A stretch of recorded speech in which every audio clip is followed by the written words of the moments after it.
कभी आपके साथ ऐसा हुआ है कि आपको बहुत दर्द फील हो रहा है, लेकिन आपको रोना नहीं आ रहा, एक भी आंसू नहीं आ रहा, चारों तरफ बहुत खुशी है, लेकिन आपको वो एक्साइटमेंट फील नहीं हो रही। सब लोग कहते हैं कि तुम बहुत स्ट्रांग हो, लेकिन अंदर से मुझे पता है एक खालीपन फील होता है। ना ज़्यादा खुशी फील होती, ना ज़्यादा दुःख फील होता, बस एक इमोशनल नमनेस रहती है, मतलब कि एक खालीपन रहता है। अगर आपको भी ऐसा लगता है कि आप बहुत थक चुके हैं और रिएक्ट करने की एनर्जी आप में नहीं बची है, तो ये वीडियो आपके लिए ही है। मेरा नाम मिसेस संध्या गुलिया है और मैं एक काउंसलिंग साइकोलॉजिस्ट हूँ। तो सबसे पहले हमें जानने की ये ज़रूरत है कि ये कोई वीकनेस नहीं है, ये कोई कमज़ोरी नहीं है, ये आपके दिमाग का एक सर्वाइवल मैकेनिज़्म है कि बहुत सारी डिसअपॉइंटमेंट्स के बाद, बहुत सारी रिजेक्शन के बाद, बहुत सारी इमोशनल नेग्लेक्ट के साथ और बहुत बार-बार एडजस्ट करने के बाद आपके ब्रेन ने सीखा है। आपका ब्रेन कहता है कि मैंने बहुत दर्द को प्रोसेस कर लिया है, अब नहीं हो पाएगा। इसलिए वो आपकी सारी फीलिंग्स को म्यूट कर देता है। जैसे कि हम अपने फ़ोन पर साइलेंट मोड लगा देते हैं, मतलब कि कुछ फ़ील ही ना हो। और इसका मतलब ये भी है कि आप स्टोन हार्टेड नहीं हैं, बस आप बहुत ज़्यादा ओवरलोड हो चुके हैं।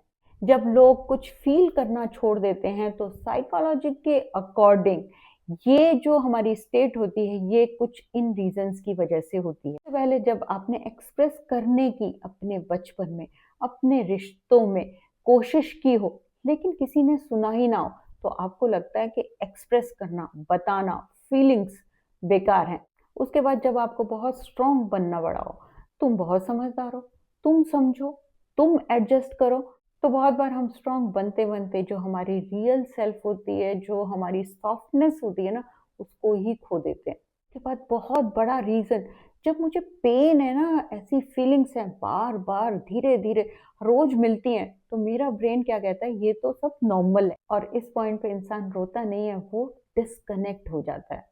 अब हम बात करते हैं कि जो ये इमोशनल नमनेस है, ये खालीपन है, ये दिखता कैसे है?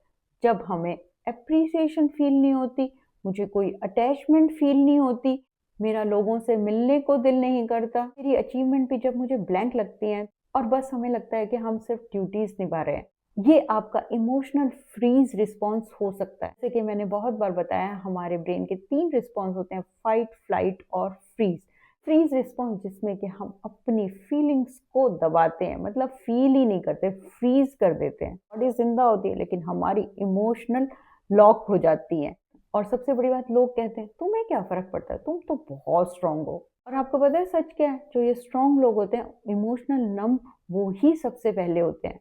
क्योंकि ज़िंदगी में सबसे ज़्यादा बोझ उन्होंने उठाया है, सबसे ज़्यादा सहा उन्होंने है, सबसे ज़्यादा एडजस्ट उन्होंने किया है, कभी रेस्ट नहीं किया, कभी किसी की हेल्प नहीं माँगी। और नमनेस का मतलब ये नहीं है कि आपको फ़र्क नहीं पड़ता, बल्कि इसका मतलब ये है कि आपने पास्ट में बहुत ज़्यादा फ़र्क पड़ने दिया अपने आप को। अब प्रश्न आता है, क्या ये स्टेट जो मेरी अब है, क्या ये परमानेंट है? तो ये स्टेट परमानेंट बिल्कुल नहीं है।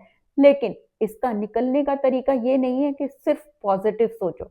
इसके लिए आपको सेफ्टी, पेशेंस और बहुत धीरे-धीरे रिकनेक्शन, हमें समझने की ज़रूरत है कि अपनी फीलिंग्स को हम ज़बरदस्ती नहीं जगा सकते, तो बहुत ईज़ी हो जाता, लेकिन हम धीरे-धीरे अपनी फीलिंग्स को परमिशन देते हैं, ये तुम्हारा वेलकम है, तुम आ सकती। और अब देखते हैं वो हीलिंग्स के कौन से स्टेप्स हैं, जिससे कि हम अपनी इमोशनल नमनेस को दूर कर सकते हैं। इसके लिए सबसे पहले अपने आप को जज करना बंद कीजिए। मैं कोल्ड हो गई हूँ, मैं कुछ फ़ील नहीं कर पाई। आपको समझना होगा, इसका मतलब ये है कि आप बहुत थक गए हैं। बहुत ज़रूरी है कि माइक्रो फीलिंग्स को नोटिस कीजिए। यानी कि बहुत ज़्यादा फीलिंग्स होंगी, बहुत ज़्यादा खुशी होगी या दुःख होगा या कुछ भी होगा, तभी मुझे फीलिंग आएगी। नहीं, छोटी-छोटी चीज़, चाय पीना, एक अच्छे मौसम को एप्रिशिएट करना, उसको फ़ील करना, और इन छोटी-छोटी चीज़ों से ही आपकी फीलिंग वापस आती है। उसके बाद ज़रूरी है अपने लिए एक सेफ स्पेस बनाना, मतलब कि मैं जहाँ पे सेफ फ़ील करती हूँ, मुझे कुछ सोचना नहीं पड़ता।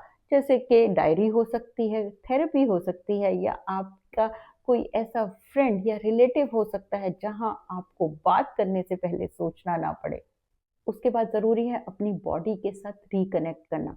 योगा हो सकता है, एक्सरसाइज हो सकती है, वॉक हो सकती है, ब्रीदिंग एक्सरसाइज के साथ आप अपनी बॉडी के साथ कनेक्ट कर सकते हैं।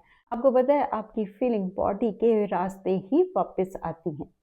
और लास्ट में बहुत ज़रूरी अपने आप को एक्सेप्ट करना और बार-बार अपने आप को बताना, मैं लेट नहीं हूँ, मैं रिकवर हो रही हूँ। बहुत ज़रूरी बात, अगर आप सोचते हैं कि क्या मैं पहले जैसा फ़ील कर पाऊँगी, तो आपको समझने की ज़रूरत है, आप पहले जैसा फ़ील नहीं करेंगे, बल्कि आप पहले से ज़्यादा ऑथेंटिक फ़ील करेंगी।